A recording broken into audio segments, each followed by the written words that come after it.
In today's video, I am going to explain anatomy of scalene. Scalene is neck muscle. I'd like to explain its origin, insertion, and function. Actually, there are three fibers in scalene. This is anterior part, so this is anterior scalene. Anterior scalene or anterior fiber. This is middle scalene. And this is posterior scalene. They originate basically from cervical spines. However, location is slightly different. Anterior scalene originates from cervical spine 3 through 6. Let's say C3 through C6. That's anterior scalene. Okay. How about middle scalene? That is from C3 through C7. C3 through C7. How about posterior one? That's from C5 through C7.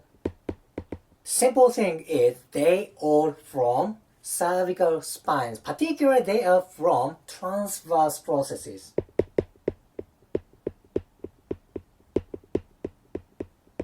Transverse process. That's from lateral part of cervical spines. Okay? Anterior scalene, middle scalene, and posterior scalene. They are all from cervical spines. Let me explain their insertion. Let me explain from anterior scalene first. Anterior scalene. That attaches to first rib. However, there is typical name around here. There is tiny bony bump around anterior scalene. That is scalene tubercle.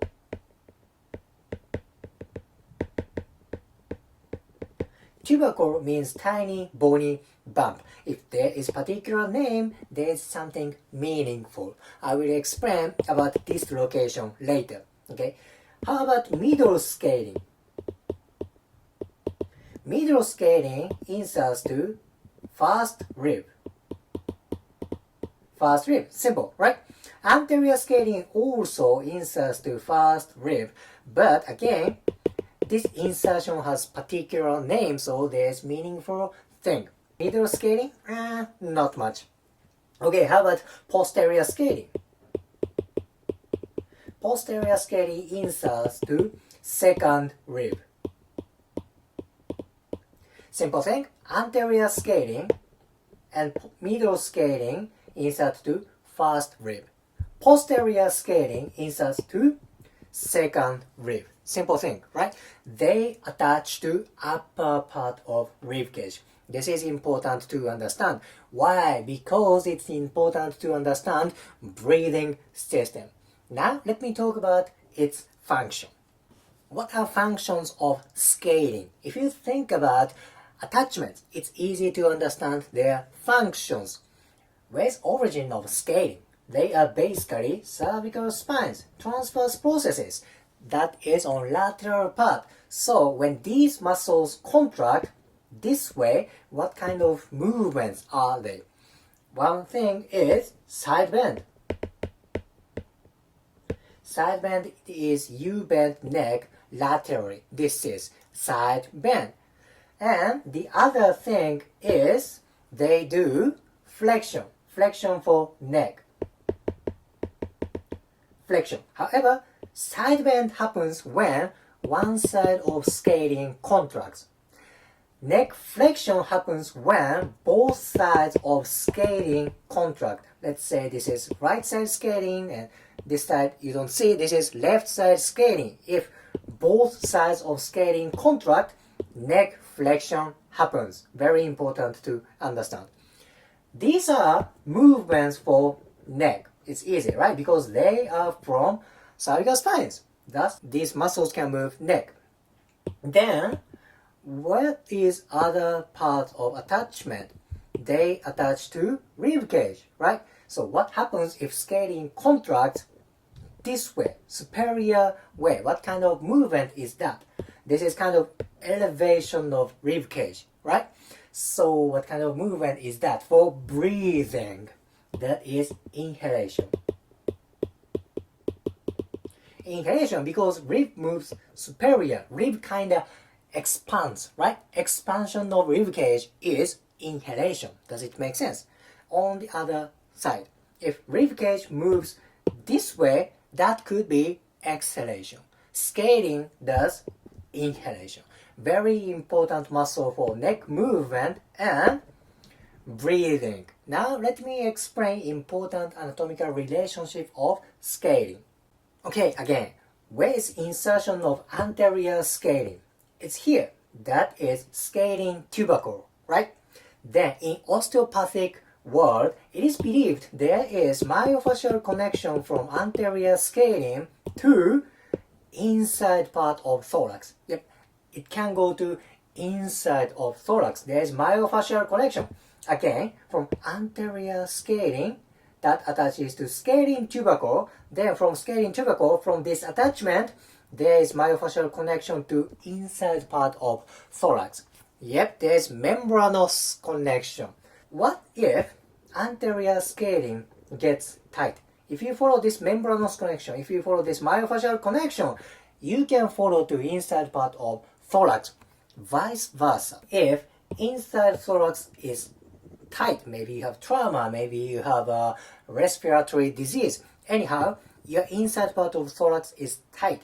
Then if you follow this myofascial connection, anterior scalene may get tightness. This is very important. If you Google like anterior scalene connection inside thorax, you can find this connection. It is very famous in osteopathic world.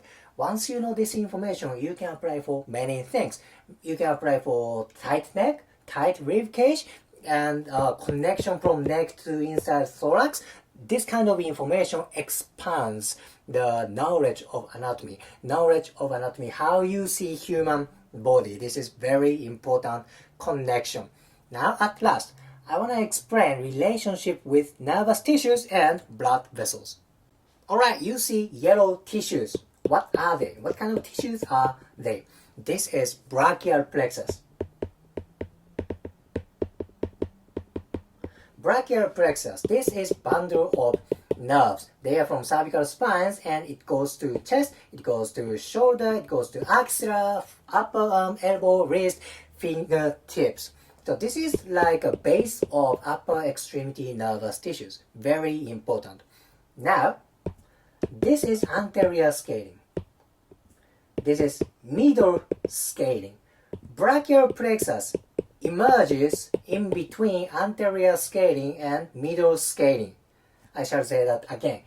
Brachial plexus emerges from between anterior scalene and middle scalene. It's about here. This is very important space. What happens if the scalene gets tight, particularly anterior fiber and middle fiber? There's chance brachial plexus gets impingement. Nervous tissue hates to have impingement, hates to have compression. What if nervous tissue got too much stress? There can be pain, there can be numbness. That is very important thing. Now, this kind of symptom, you have pain and numbness around neck or clavicle, around axilla. That symptom is called thoracic outlet syndrome.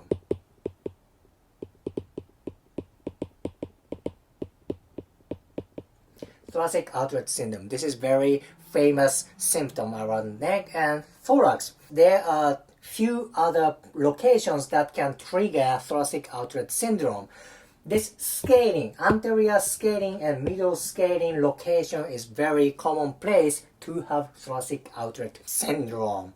Plus, other tissues penetrate anterior scalene and middle scalene. What is this one? This is subclavian artery. Subclavian artery. This brings, blood to where? Whole upper extremity. This is also important tissue. See? Subclavian artery also penetrates between scalenes. What happens then if scalene gets tight? There's compression. There may be compression for subclavian artery. Thus, blood circulation may be aggravated. That's big issue, right? Again, brachial plexus and subclavian artery emerge in between anterior scalene and middle scalene. See, now you see how important scalene is. It is important for nervous tissues. It is important for blood vessels. Now it's important for myofascial connection for inside part of thorax. In today's video, I explained basic anatomy and function of scalene. I explained its origin, insertion, function, and important anatomical relationship. If you liked today's video, please hit the like button, comment, and subscribe. See you next video.